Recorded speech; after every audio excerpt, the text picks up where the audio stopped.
పాలమూరు ప్రాజెక్టుపై కాంగ్రెస్ బీఆర్ఎస్ మధ్య మాటల మంటలు రేగుతున్నాయి.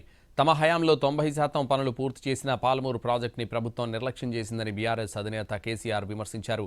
దీనికి మంత్రి ఉత్తమ్ కుమార్ రెడ్డి స్ట్రాంగ్ కౌంటర్ ఇచ్చారు.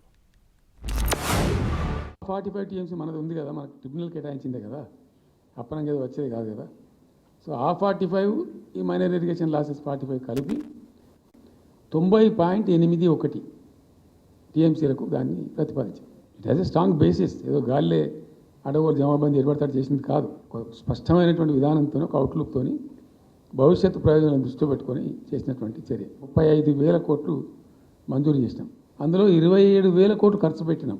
ఆల్మోస్ట్ దగ్గర 88-90% పనులు పూర్తి అయిపోయినాయి. దారుణంగా పాలమూరు రంగారెడ్డి విషయంలో అప్పుడు ఇది ఒక 10 ఏళ్ల పాటు తెలంగాణ రాష్ట్రానికి ముఖ్యమంత్రి నుండి దిగిపోయిన వారికి తగదని చెప్పి మనం చేస్తున్నాం. పాలమూరు రంగారెడ్డి ప్రాజెక్ట్ లో కేసీఆర్ గారు ఒక్కెకరం ఉన్న ఆయకట్టు ఇచ్చినా మీరు ఇవ్వలే.